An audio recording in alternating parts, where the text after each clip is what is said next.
Let's play again, Grandma. Cody's innocent smile is still imprinted in my mind. That day when I saw off Emily and Cody at the door, I never imagined it would be the last. "Be careful," I said, a little worried. "It's okay, Mom. Don't worry," Emily replied with her usual bright smile. That was the last moment I saw my beloved family.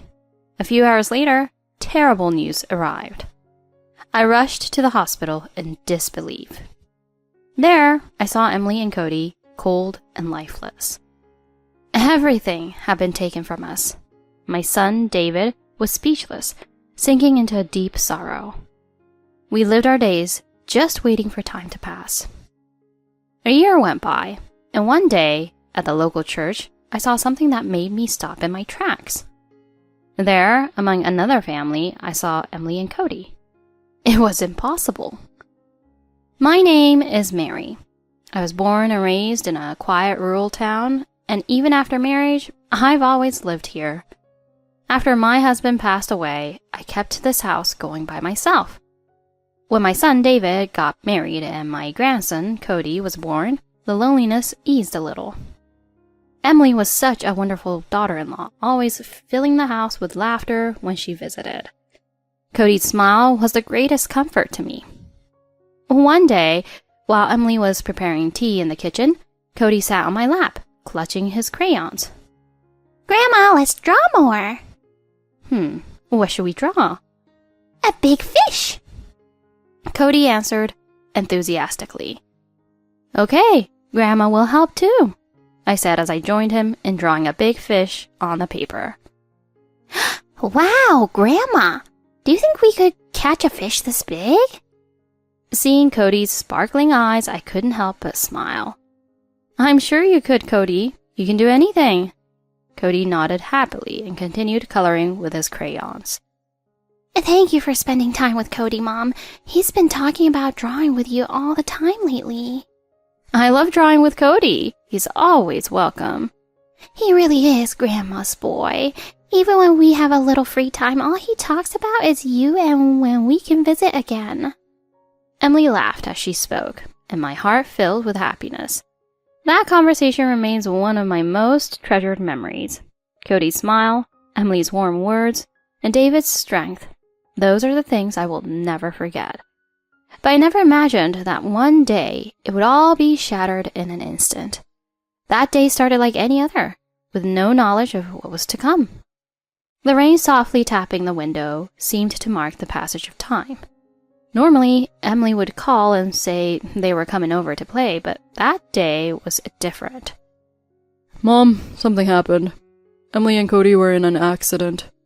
"An accident?" I asked, my voice shaking.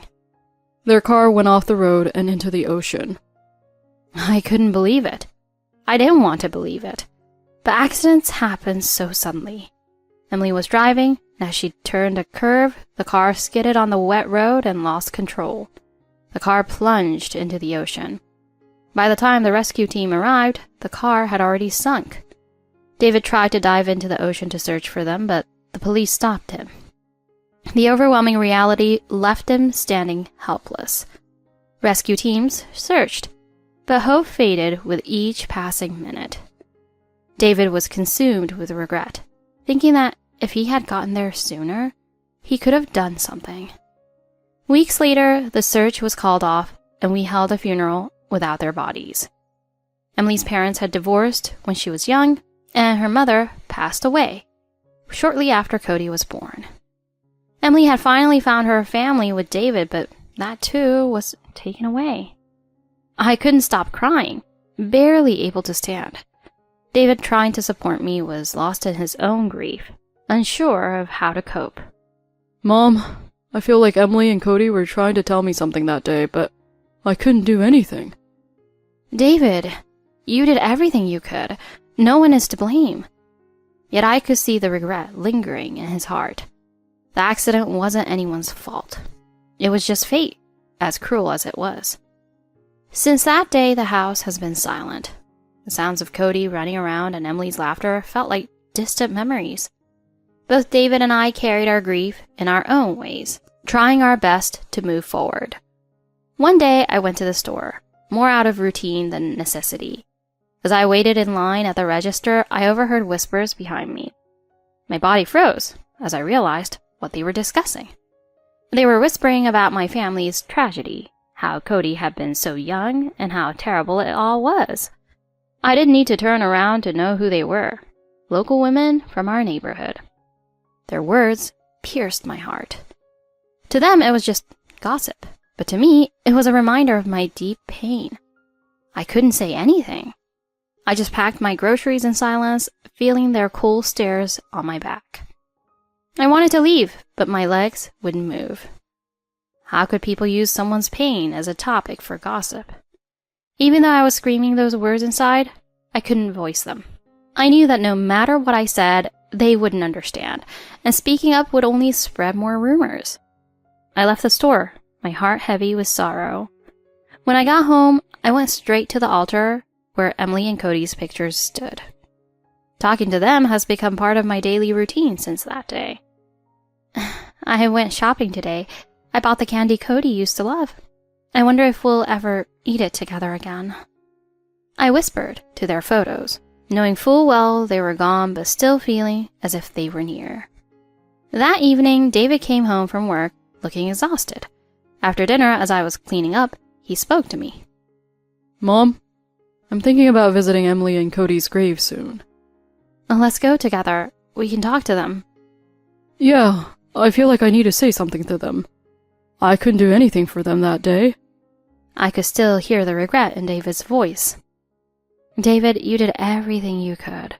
The police stopped you from diving in for a reason. I'm just glad you're safe. That's all that matters. But maybe if I'd gotten there sooner, I could have done something. No, it was just bad luck. No one is to blame. David stays silent, looking down. I gently patted his back, knowing we had to support each other to overcome this sorrow. We had to keep going for Emily and Cody's sake. The next morning, David and I prepared to visit Emily and Cody's grave. As we stood there, it was different from praying at the altar. Being in front of them brought a wave of indescribable emotion. Emily? Cody? Are you doing okay? David's voice was quiet, filled with both deep sadness and a hint of resolution. We'll keep doing our best, so watch over us, okay? As I prayed, I felt closer to them than when I prayed at home. Little by little, we were moving forward. That was the best way we could honor Emily and Cody's memory. A few years later, I found myself visiting the local church again. There was no special reason, just a quiet walk. It was a festive day, with families celebrating the traditional ceremonies for their children. As I watched the families, I couldn't help but think of Emily and Cody. If they were still here, Cody would be dressed up and smiling for pictures, just like the other children. I walked through the church, lost in thought, when suddenly my eyes locked on a family. There, taking pictures in traditional clothing, was a mother and son. It would have been an ordinary scene, but I couldn't take my eyes off them. Is that Emily? I muttered under my breath. She looked exactly like Emily. And next to her, there was a boy who looked just like Cody. They were smiling and taking pictures with their family. But how? I stood frozen, unable to comprehend. Emily and Cody were supposed to have died in that accident. Could I be mistaken? But they looked too much like them. We had accepted their deaths and tried to move forward, yet here they were. Was this a dream?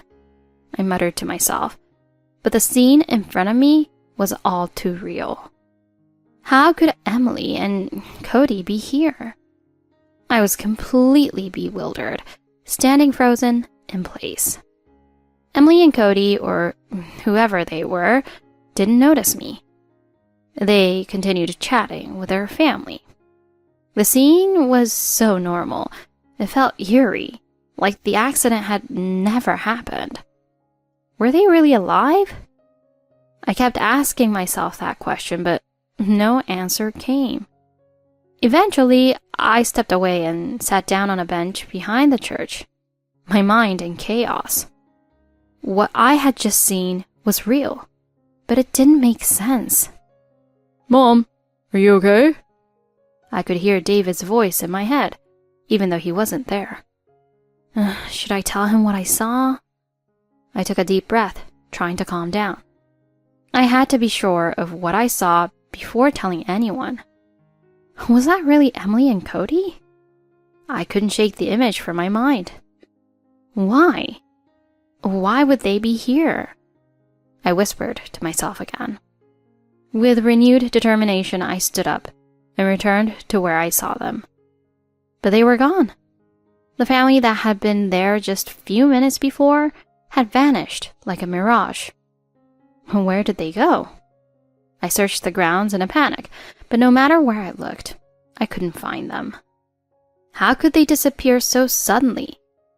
Was it a dream? I lightly pinched my cheek, feeling the pain.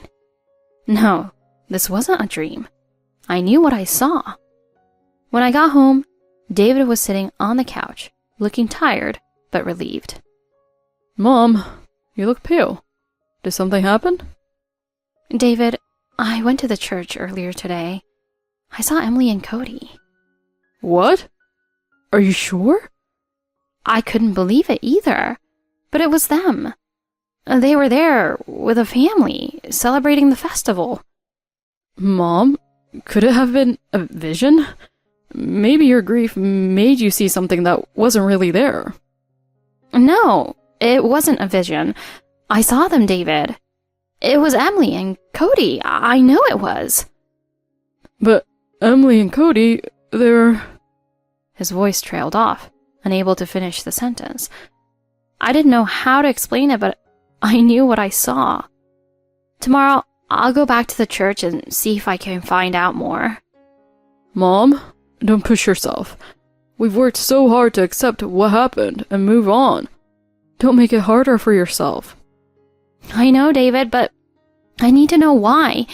Why would they be there without telling us? I need answers. That night, I lay in bed, unable to sleep. Emily and Cody's faces constantly appearing in my mind. If what I saw was real, I needed to know why they had kept it from us. A few days later, we decided to investigate further. If Emily and Cody were alive, I needed to understand how this was possible. At first, I thought it might have been a mistake or a case of mistaken identity. But as time passed, I became more convinced it was really them. David felt the same. I'll ask some of Emily's friends. Maybe someone knows something. David acted quickly, and I helped however I could, but days went by without any new information. Then one day, David came home with a lead. I spoke to one of Emily's friends. She said she heard Emily might be living under a different name. What? At first, her friend didn't believe it either, but recently she found out the rumor was true. So, Emily didn't die? She's been living under an alias? That's right. She's been living with another man and Cody. My head spun with confusion. How could Emily have survived the accident and started a new life without telling us? She didn't just survive. The accident was staged. We were tricked. I couldn't believe what I was hearing. Emily had faked the accident, moved on with another man, and taken Cody with her? It felt like a bad dream. The accident was staged, Mom. We've been lied to all this time. My mind went blank. David had uncovered evidence that the accident was no accident at all. There's proof that the car went into the ocean intentionally. David showed me the report, and the evidence was undeniable. Mom, I still can't fully believe it, but the evidence is there. She betrayed us. She took Cody away. I could hear the anger in David's voice. I couldn't believe Emily would go this far, taking Cody and building a new life without us. We need to act. We can't let her get away with this. Cody is our family. David was right. We had to protect Cody. We couldn't let Emily keep him under her control. We continued gathering evidence and working with a lawyer to take legal action. Emily had crossed too many lines, and we were determined to expose her deceit and get Cody back. The more we uncovered, the clearer it became how far Emily had gone to escape her old life. She had even used David's name to collect insurance money after the staged accident. It became clear that Emily had been living a double life, using Cody as leverage. Our lawyer assured us that we had a strong case. This is a clear-cut case of insurance fraud. You have all the evidence needed to win this case. With the lawyer's help, we filed a lawsuit against Emily, and the case began to move forward. As the trial date approached, my heart was heavy with anger and sadness. I had never imagined that Emily, whom I once loved like a daughter, would betray us like this. In court, Emily stood before us emotionless. The sight of her brought back all the pain and anger I had tried to suppress. But I knew I had to stay calm for Cody's sake. Mom, are you okay? David whispered to me, sensing my emotions. I nodded slightly, trying to steady myself. Mrs. Emily, how do you explain your actions after the accident? For a moment, Emily averted her eyes, but then she regained her composure and spoke. I did everything for Cody. That's all I ever cared about. Her words shook me.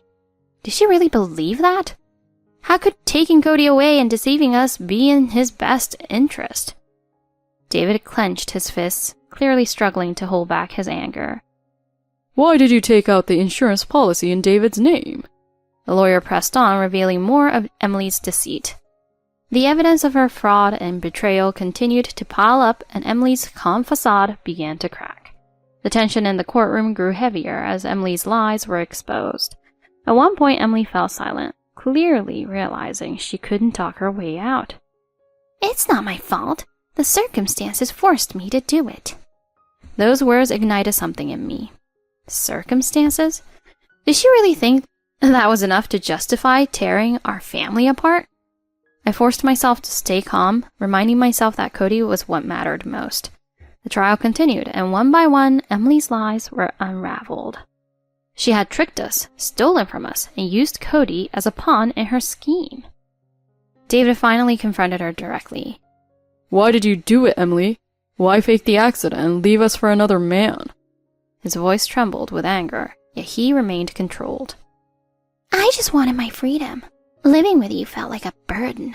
I wanted to start over with Cody and a new life. A burden? You faked everything, took Cody, and left us for your own selfish reasons?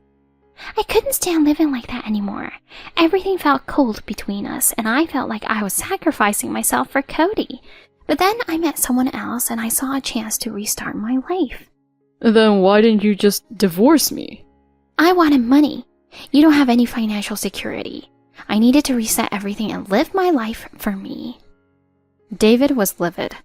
I could see Emily's confidence crumbling as David pressed on. Cody is what matters. I'm here to fight for my son, not for anything else. His words filled me with a sense of calm. We were here to protect Cody, to keep him safe from Emily's deceit. In the end, Emily lost custody of Cody, and she was ordered to return the insurance money she had fraudulently claimed. She had lost everything, including her new partner, and her life fell apart completely. But Cody came back to us. When I hugged my grandson again, I finally felt a sense of peace. Cody smiled and said, Grandma, let's play again. I couldn't hold back my tears. Of course, Cody. We'll play as much as you want. His smile brought our family back together, and the weight of the past began to lift. Slowly, our family was healing. Cody was full of life again, and David cherished every moment with him. Spending time with Cody helped fill the hole in my heart. Our family had been through so much, but we were whole again.